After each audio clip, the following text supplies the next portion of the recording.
I'm going to show you how to edit short form content like Devin Jatho. If you don't know who Devin Jatho is, he's managed to rack up 207,000 followers on Instagram due to his amazing short form content strategy. And a lot of people are curious how to edit like him. So today I'm going to show you how to edit like Devin Jatho in DaVinci Resolve. And here is the first example. What type of videos should you make if... So for this specific reel that I'm trying to recreate, I tried the Shazam trick that I showed in the other short form video I made on Iman Gadzhi, but it couldn't really pick up the music because his voice is too loud. So I just went ahead and used a song from another one of his videos. I did the Shazam thing and it worked for this song. And then basically all you have to do from here is import the footage of whoever's talking and the music that you want to use for the video. So to make the videos popping up on the screen, just take a screenshot of some videos. I just took a screenshot of all my shorts. Just go on a Fusion page while you're over the clip. Just add some text, just add a question mark. You can put some drop shadow on it. Just go into the shading category to make sure you have the inspector on. And then you click this number 3 here and click enabled on the drop shadow. In the settings, you can go ahead and change the opacity, change the softness with the X and Y value, also the position here. And then like rounded corners, put a rectangle mask. You can find it here on the toolbar. And then you want to plug that into your media in 1. Take this node and just drag it there. Adjust the corner radius on the inspector tab and change the size of it by like moving it with the settings over here. Copy those nodes over and do the same thing with the other clips. Then you have your 3 clips. To make the animation, I added a couple of nodes off camera and I'm going to explain every single one. But basically, it's going to lag a little bit, but this is what it looks like. What type of videos should you make if we have a transform node going on? You could find it here and then you just drag that in, change the size. You can change it with this, move it over here at frame 0 or whatever frame you want to start with. You put a keyframe on the center by clicking this button here. Go 10 frames forward. Move this up and it will automatically create a second keyframe for you. So we'll create an animation of it going up. Motion blur, we have optical flow. You press Control space and then you pull up the menu, look up optical flow, and you can do this for all the other nodes that I have in here. And then vector motion blur.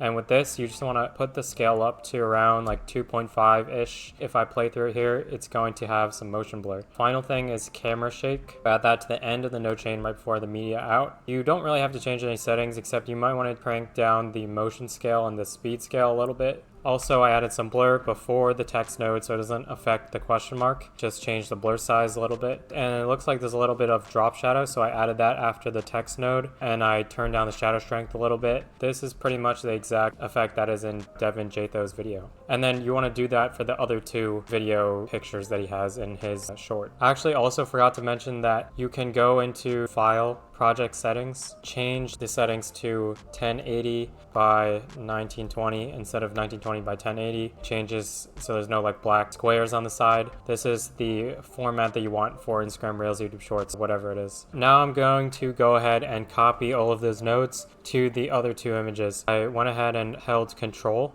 So this is going to allow you to select specific nodes, highlight the ones that the other images don't have. So the blur, the drop shadow, all of these ones. Hit Control C to copy. Go over into the Edit tab, go over to my other image, the Fusion tab, and Control V to paste all of those nodes in. This one I want it to be on the left side, so I'm going to go over to frame 0 where the first keyframe is, move it over here. I go on to the 10th keyframe and move this one up here like that, so that it's straight, and hold shift and it will straighten it out. So it should look something like this. Okay, so I did the same thing to the last one, except I moved it to the middle. I'm going to add these clips on top of the other ones. I'm going to add this like a couple frames after the first one. It looks like I need to go into this transform node on the edit page and adjust this a little bit so that where it cuts off at the bottom, you can see I need to align that with where it cuts off at the bottom in the clip of me talking. So I'm going to play through it and this is what it looks like. What type of videos should you make if you want to grow new? Now I went into the transform, I went to frame 10, I made all of them a little higher. You want to grow a new account. To make this effect with the number counting up to 200, go into the effects tab, go to toolbox, Fusion composition, so you can drag it onto your timeline. You have this like blank template. Make sure your playhead is over the Fusion composition. You can go to Fusion tab, drag a background node into the composition, drag the output into media out 1, click this square here to center it, and go to your background, turn the alpha all the way down to make it transparent. And then you want to add your text node in. Drag the output and drop it on this square here to create a merge node. To make it count up, right click on it, go to edit controls. We want this new control that we're creating to be called number. Make sure you name it exactly what I name it. Just the word number, capital N. You want this to show on the text page so you can see how all of these tabs are here. To make it show on the text page, you select text right here. Lastly, you want to select slider control. You just add your range. So I want this to go from 0 to,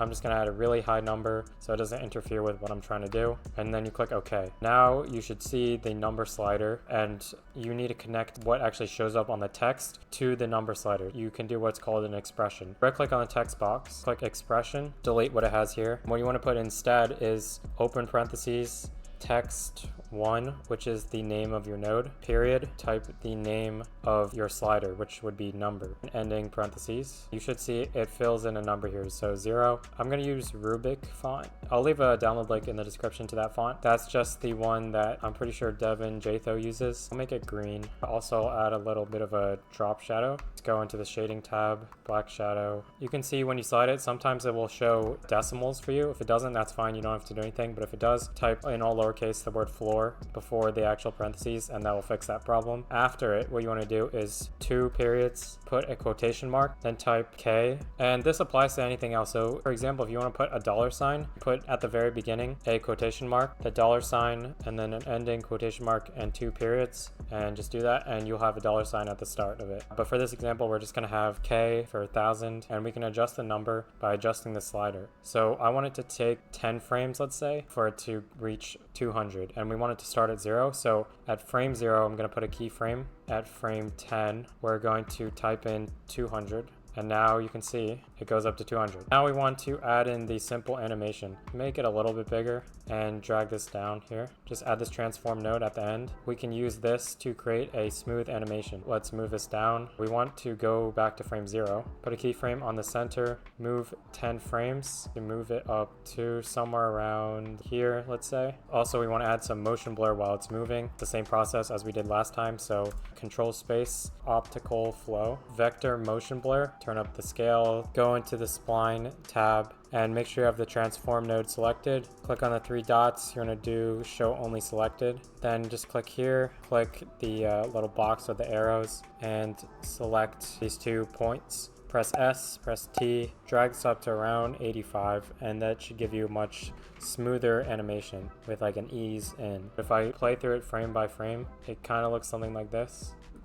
He has like a little sound effect that he uses. I'll leave a link in the description to a sound effect that I use, this data typing sound effect. You want to go new. We're going to get into the captions later. I need to add that after everything else. So let's get into the third effect. Let's lay out the week in front of us. You're gonna post 7 videos. 2 how-to videos, 1 series video, 2 value bombs, 1 comment response video, and 1 engagement graph. First, create a custom Photoshop layout. You can also do this on Pixlr or any other photo editing software. Make the width 1080 and the height 1920. So it's in the vertical format. To make the background transparent, you can copy all of the other settings and create. What you want to do is start creating your element. You can see on the video it's like a bunch of squares. It's 7 to be exact. Create them using the rectangle tool. One big one here. Make sure your corner radius is off. Drag this thing up. Turn the stroke on, and you want to turn that to like whatever you feel is good. It doesn't need to be exact. No one's really going to be paying too much attention to it. What I'm going to do is just create lines in between. So I'm going to split it into 7 different rectangles. Make it a bit bigger. Oh, by the way, you can hold shift to make sure your line is straight. Create a bunch of these lines. Click off of it. When you hold alt, it will show the 2 cursors, and then you can go ahead and just copy that. Copy it until you have 7 rectangles. Now we can just evenly distribute all of these. Bring these up so you can't see the edge. Highlight everything. Rasterize all of the layers. Merge them. I think this is a little too tall, so I'm gonna click this link, and now I have something that looks like this. I forgot to make it white. I can just go into hue and saturation, then turn the lightness up all the way, and now it's white. Make the background black for now, just so we can see the actual element. Now I'm gonna add my text. I'm gonna use Montserrat. Change the spacing between the letters to 0. Tilt it a little bit because that's how the text is like in the video. Make sure I click this link again because we don't want to just affect one dimension. Make sure it fits in the box. Zoom in by holding alt and then scrolling with your mouse wheel, or just dragging in with your trackpad. Looks like I made a typo here. Hold alt, make sure you're not selected selecting it, and drag, make sure it's all aligned. And I'm going to do this for each box. Now I can just change the numbers. Delete the background. Make sure you unlock it. Now you have the PNG file export, quick export as PNG. Drag a fusion composition in. And if you're still not sure what a fusion composition is, the fusion tab itself is literally just so you can compile a bunch of things together in one. So this is why we're creating a fusion composition first and then adding in all of our elements after. We go into the fusion tab, this element that I created in Photoshop, like this one to center everything. We want to create a background node first. This is going to be the base of everything. I'm just going to make it like this color. Now we have our media in and our transform node. So I'm going to drag media in to the transform and the transform to the background, but like this thing here, so it merges in. This transform node, what we can do is readjust this to the center, turn the size down a little bit. The animation that he has in the video is like, it's really big and then it zooms back down. On the 10th frame, add a keyframe at the size that it is now, and then the first frame, or frame 0, put the size really big, and then you have an animation kind of like this. Like right here, he has a bunch of videos go in from the bottom and then go into each rectangle. So for this one, go into the Fusion page and then drag your videos in. And I'm just going to use like just a screenshot of me because I don't feel like downloading a bunch of videos. Drag it here to add it in. I'm going to pretend this is one of the videos. Use a transform node, adjust the size here so it looks something like this. Go to the color corrector node, add that in before the transform, turn the saturation all the way down. Copy this node chain a bunch of times until you have 7. So just go ahead and copy it. This is quite tedious. There might be a slightly better way to do it, but for now I'm just going to use this way and I'll cut to when it's ready. Okay, so for now I'm going to separate it because I want to be able to adjust all of the videos at once and I don't want it to interfere with anything else. So I'm going to separate these. I'm going to create 7 of them, obviously. This might look a little bit complicated. To organize everything, just right click on the grid, click on line up all tools to grid, and it will just make everything nice and organized. So like when you move it around, it snaps. When you have your 7 node chains, add a background node and connect it into the first one. Turn the alpha all the way down. Select all of these. Hit Control G. This will group everything. Now you can animate everything at once. Below this, add a transform node. We can move the entire row of images. So on your going to post, which is where the animation comes in, make sure on the transform node, and then right before where the animation comes in, you put a keyframe on the center here. Move it 10 frames all the way up so it fits in the rectangles. Again, same process with the motion blur. Add that optical flow, vector, motion blur, scale it up. Now around where I say two how-to videos, you want it to like zoom in. Go to the Fusion page, make sure I'm on that keyframe. Add this transform node after everything. That's important that it's after everything. This optical flow and vector motion should really go specifically after this group so it doesn't affect everything else. With this, you can just control everything at once. Let's put a keyframe on the center and the size. And then I'll move it like 10 frame forward, move up the size, and change the positioning a little bit. We need to make it a little smaller. Now it has this animation. I'm actually going to move this animation back because I think it's a little too late.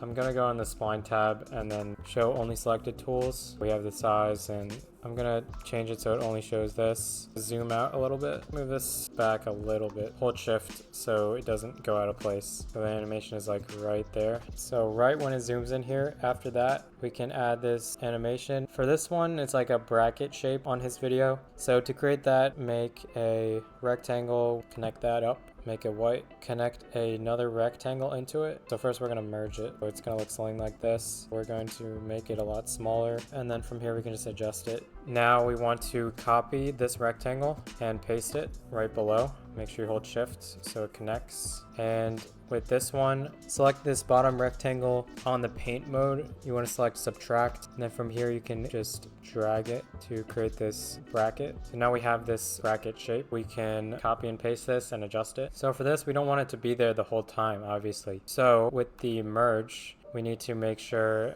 here, 1 frame before, I'd say, let's say here, we want to just completely get rid of it. So I'm just going to use blend, put the blend on 0, then move it up 1 frame, then move it in here. And then on this frame, I'm going to, actually, let's put a transform node right here. That's going to move the entire object. Now for this one, let's put a keyframe on the center. Let's do like 1, 2, 3, 4. I'd say is pretty good. And then move it down. So it's going to be an animation like this. And then after that, it's going to move to the side. I've already done this previously, but it's literally just you go to when it's like right on this gap. So he says like 2 how-to videos and then 1 series video, and like right on this gap the transform moves. So I went ahead and you go on this master transform node, and you can see here on this frame I keyframed it the center, and then I went like 5 or 6 frames forward and then moved it to the left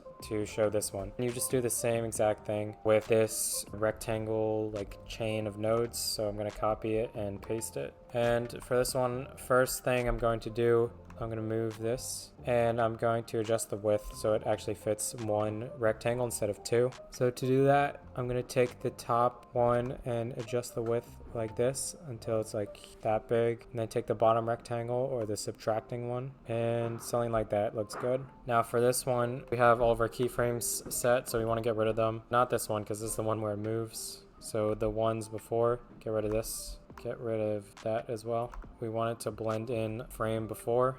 Actually, I'm going to keyframe it here, and this frame before, I'm going to have it blend in. So take this merge, then keyframe it to 0. 1 frame later, have it appear. So same exact thing. You start it up here when it comes in, and then go like couple frames forward and drag it down, so it looks like this. These are the 2 of them in succession, so like zooms in 1 and then 2, and I'm just gonna do the rest. Pretty simple from there, just the same exact process, and I'll cut to when I finish it. So you'll notice when doing your last animation here, when you try to get the box in the center, then you kind of have this cutoff area where it's like transparent, and you don't want that. So just to fix that, you can take this fusion composition, drag it up, and then add a solid color beneath that, just like right here, and just make it the same color as what you already have. So you can just click the color thing and then pick screen color and select right there, press OK. I also realized there's some transitions and zooms that I need to add in. So as far as the free video transitions that you get with DaVinci Resolve and no plugins, the best thing that I could find was zoom in transition. And what I'm going to do is create a compound clip out of these. So then what I can do is actually just drag this down. And so I'm going to add it at the end of this clip, and I'm going to make it around like 6 frames. Let's also add some motion blur on it. And there's also some basic zooms, so I'm just going to keyframe those in. It's pretty self-explanatory. And really quick, before we go into how to edit the captions, I just wanted to show you this quick effect because it's super easy to do. Of an expert and making authority within your niche. So first I'm going to take my image, whatever it is. In this example, I need to put text on this image, so that's what I'm going to do. Just take a text node, and I'm going to put content marketer expert. It looks like it's Montserrat. I'm just going to go with extra bold, italic, and make this black. Then I'm going to put the line spacing down and make the text smaller so I can fit on the crown. Might have to change the line spacing again. Okay, that's good. Now I just highlight the 2 clips and new compound clip. Then I'll have this compound clip here. I can delete this, and then make sure your playhead is over the clip you want to use.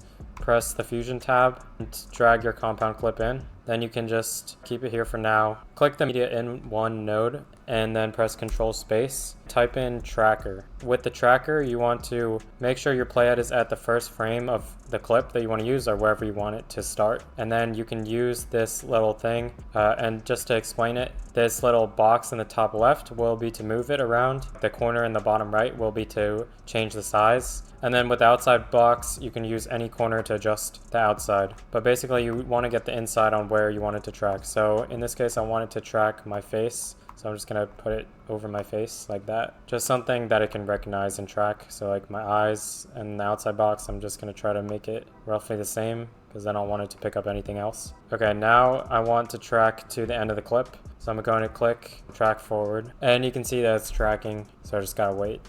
Okay, so now the render is complete. All we have to do is go into operation, this tab here in the inspector tab, and click match move. Then what we can do is take the media into node and drag it into the tracker. I had this problem where it wasn't showing up, but I just need to adjust this bar here. Then you just take a transform node to size it correctly. So I'm going to place it on my head, and the final product should look something like this. of an expert and make you an authority in your niche. And now it's tracked perfectly. Okay, so now for the captions, we're going to be exporting the video and putting it in CapCut because unfortunately, unless you have DaVinci Resolve Studio, which costs money, we have to use CapCut. And also the captions are a little bit better in CapCut as far as I know. Or what I'm going to do in my case is make in and out points. For you guys, I'm assuming that you're going to be captioning the entire short, so you don't need to do this. But I just set my in and out points by pressing I and O.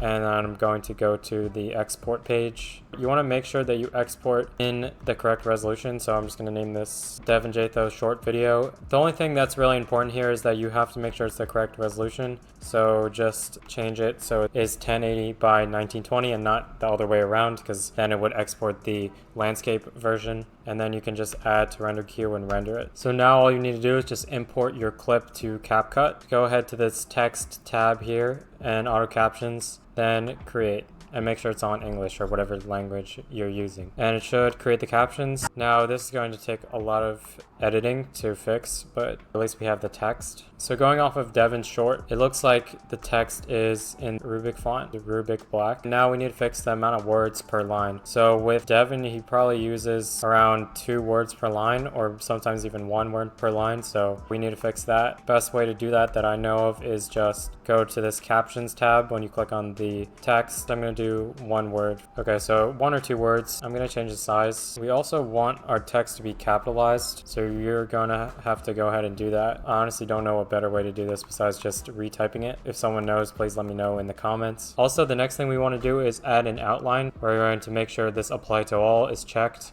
and then click stroke. I'm going to make the text slightly bigger, like here. Turn the thickness down a little bit. I'm going to be editing the first part of this text because it's a little bit different as the video goes on. Personally, I noticed there's like a slight zoom in animation that he used for all of his text. So I just use this animation called bounce in, or you can use this one called trail. I think that one's pretty good too. I'm going to turn the duration down. Just make sure you're highlighting all of the text when you edit it, and then you can trim it down to 0.1 seconds. Now what I'm going to do is uncheck this apply to all and edit each text line individually. So this what, I'll zoom it in a little bit, also kind of tilt it, just keep doing that for each line. And I also noticed that text is different colors, so I'm just going to copy what he has in his video and make sure you don't have apply to all checked so it doesn't affect all of it. If you just want to highlight 1 word, you literally just highlight 1 word and then change the color. Also, Devin has this glow on his text in the start of the video, so to do that it's kind of complicated. I mean, you can do it within the text box, but it's not a very good effect. The glow is only on the outside. I mean, you can use it if you want, but it's just not what we're going for. The method that I came up with is you have to select all of the text that you want to make glow, Control C and Control V to copy and paste it, drag it over. And this top one, get rid of the stroke. So highlight the top layer of text, turn off the stroke, then highlight the top layer, create a compound clip out of it. Do the same thing with this bottom one. So we're going to create a compound clip. Now we have 2 separate ones. I'm going to rearrange this so the top one is the one without this stroke. First, I'm actually going to hide the 2 layers on the bottom, and I'm going to add this effect called edge glow, and you can find it within the effects tab, video effects, and then go to lens. You can just add that, change the glow. This is probably pretty good, and set my out point here by clicking O, and I'm just going to export this video. Now I'm going to import that same video and cancel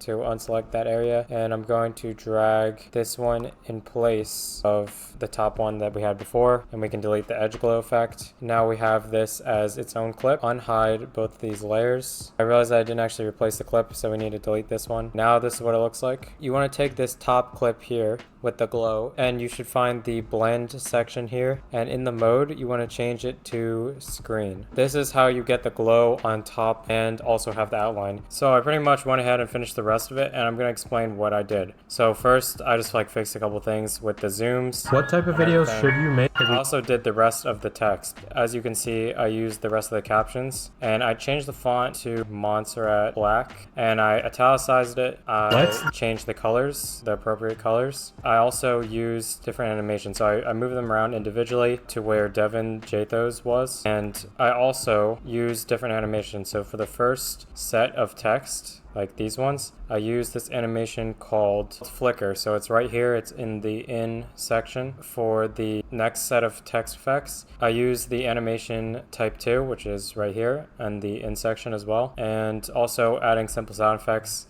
In the video he used like a Among Us task sound effect, so I just like looked that up and got that and used that, and also like a weak data typing thing. And here's the final product. What type of videos should you make if you want to grow a new account? Let's lay out the week in front of us.